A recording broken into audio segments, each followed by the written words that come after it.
Today is July 3rd, 2022. We're back out at Reading Outer Station once again as we look at this interesting box car. Andy Muller has his own way of getting freight up to Canada, going up to Scranton, and then you can connect with Norfolk Southern, trains 928, 929. Well, here's NR Tower at the Outer Station. Today the Reading and Northern is operating a couple of Budd RDC cars to Jim Thorpe. I'm not going to ride the train, but I would like to get it in a couple of places. One of them is a Reading Company car, and the other one is original Boston and Maine. Okay, coming down from Port Clinton at 8:03. Here come the Budds. Budd RDCs. So many railroads had them. Long Island for one, they had two, until the wreck forced them to get rid of them in 1967. B&M, CN, CP, B&O, Reading, CNJ, New York Central, New Haven, all had these. PRSL, don't forget them.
You wonder why railroaders have strong arms. Well, this car you're looking at is a former Reading Company car. Still has the lettering on top, a refreshment car. I believe these type of Reading RDCs served on the Wall Street and Crusader, because they did serve refreshments on those trains between Reading Terminal, Philadelphia, and Newark, New Jersey. And this car is an RDC-1. Used to belong to the Boston and Maine Railroad. Served out of Boston and various lines on the Boston and Maine. They used to call them highliners on the Boston and Maine, the RDCs. The Reading Company was one of the few railroads that didn't have a nickname for their RDCs. Now the Boston and Maine car has a single chime horn, and the Reading car has a multi-chime horn.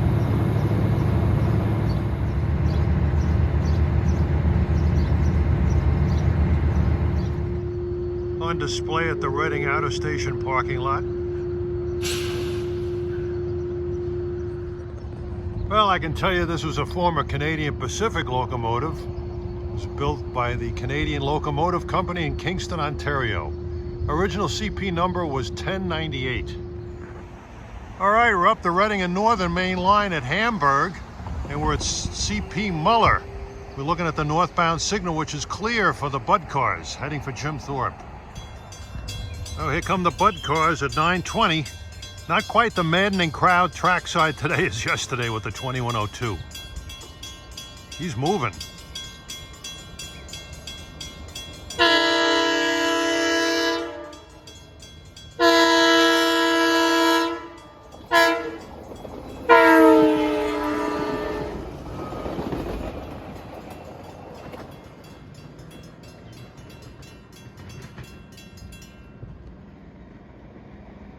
What did that horn sound like? And we moved up to the headquarters for the Reading and Northern at Port Clinton, where the RDC is making a station stop.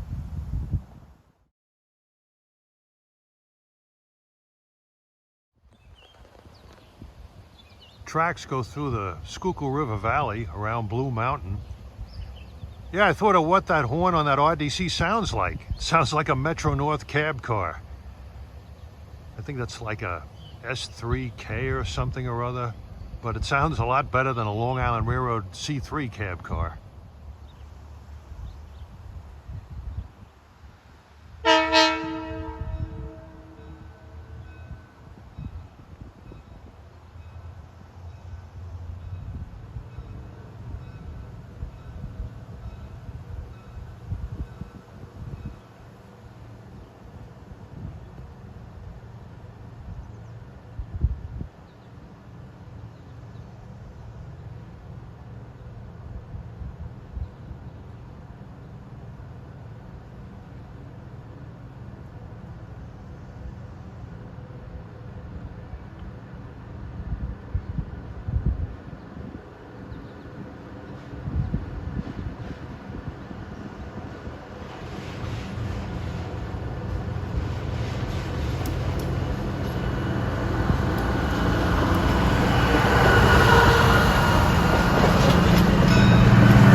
Nice echo. Oh, this is the Port Clinton station where that RDC stopped at. He'll be stopping at Tamaqua on his way up to Jim Thorpe, and then retracing his stops on the way back. It's on the old Reading main line. The track's split off here, going to the left, heads up to Pottsville, and going to the right, heads towards Jim Thorpe and Tamaqua. Got some engines here by the engine facility. This is obviously a former Norfolk Southern SD40-2 that the Reading Blue Mountain and Northern picked up. They patched it as such and took the NS livery out. That should make some Long Island Railroad engineer very happy. Here's two more examples in the 3062 and the 3069. Where there's a locomotive in the current Reading and Northern livery. All is quiet here on a Sunday, July 3rd, but I think the NRFF freight runs from North Reading to Pittston today.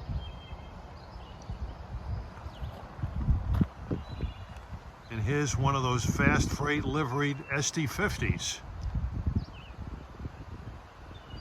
I think this is a former Missouri Pacific, Union Pacific.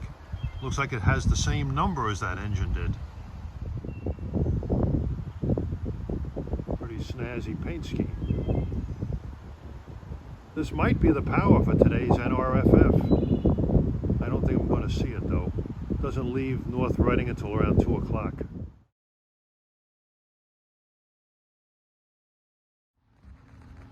And for the remainder of the day, we're going to take a tour of the NS Reading line, east of Reading towards Allentown. Cover some of the scenic spots and the interesting towns along the way. This is CP Blandon. This is where the Norfolk Southern low-grade freight line out of Reading becomes double track for the remainder of the trip into Allentown. The low-grade line starts here, heads down the hill, goes through Temple, past Laurel Interlocking, and then it heads over towards CP Belt and Reading Yard. We got a westbound at Blandon at 11:02. About to go underneath the westbound home signal for CP Blandon.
what train that was. It might have been 19G out of Oak Island going to Conway. Note the Virginian Railway Heritage Unit on board. Quite a surprise. Here we move further east to the next town of Fleetwood, Pennsylvania. On double track. You've heard of the Cadillac Fleetwood? Well, this is the Fleetwood that they're talking about. Fleetwood, Pennsylvania. And you can see on the building, Fleetwood Auto Bodies, built 1909. They manufactured auto bodies and parts for the Cadillacs here. Well, this sign tells the whole story. Established in 1909 by Harry C. Urich, the firm designed and fabricated custom auto bodies for the finest domestic and foreign automobile manufacturers, notably Cadillac, Duesenberg, Packard, Mercedes-Benz, Alco, SGV, and Rolls-Royce. It was purchased by General Motors subsidiary Fisher Body Company in 1925. And in 1930, GM moved fabrication operations to Detroit. The Fleetwood name was used by Cadillac for its luxury cars for another 60 years.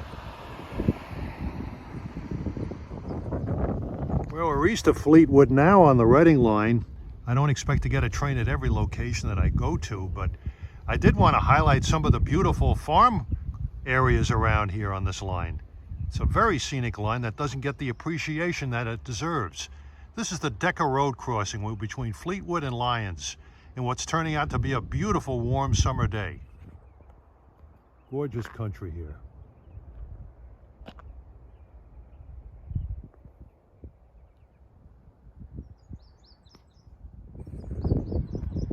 You can definitely tell you're in farm country by the sight and the smell. Got an eastbound approaching at 1240. This could be 20R. Excuse me, 20W. Hot train Chicago to Croxton.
That's one of the hottest trains on this line. Has West Coast connections in Chicago.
12:45, that was 11N auto rack train, empty, out of Doremus Avenue, Newark to Sterling Heights, Michigan, with an SD70 Ace leader with a beautiful K5 LLA horn. It's as beautiful as the scenery here.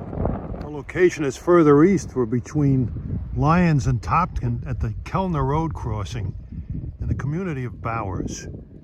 Very pastoral. Should have 20R coming soon, a stack train from Chicago to E-Rail.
Train, but a very light train at that. A lot of empties heading back to E-Rail for westbound movements later in the week. 132 approaching westbound, looks like 211 from Croxton Yard to Atlanta, Georgia.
Move further east to the quaint town of Topton, Pennsylvania. You're looking at the old station here. I'm not sure when it was built, but it has to be at least 100 years old. The town is very quaint, as are many towns in Pennsylvania. It's what gives Pennsylvania its intimate charm.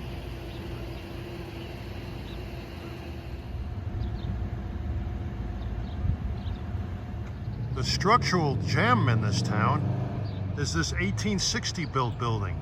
Used to be the Topton Inn. Now it's the Craft Barrel Restaurant. I was here about 20 years ago and I met Rail Pace columnist Dale Woodland, who said that he eats here regularly. At least back then he did. Maybe he still does. Our location is an unprotected crossing east of Mertztown, which is east of Topton. They call this area Shamrock. Being Irish, I had to stop here. Well, I've been here at this nice shady spot on a sweeping curve at Shamrock for a little over an hour and I've heard nothing. Traffic seems to have dried up. But you can see what an interesting line this Reading line is between Reading and Allentown. Passes through a lot of scenic farm country, lots of nice quaint little towns, and a good mix of traffic. And this line can percolate at times, about 30 trains in 24 hours on a good day. It's been a fun weekend out here in Pennsylvania. I love the state of Pennsylvania. And Pennsylvania is one of the greatest states for railroad entertainment found anywhere in the United States. Plus it has a lot of other virtues, but it's not perfect. But anyway, I hope you all have a happy 4th of July. I certainly had a happy weekend.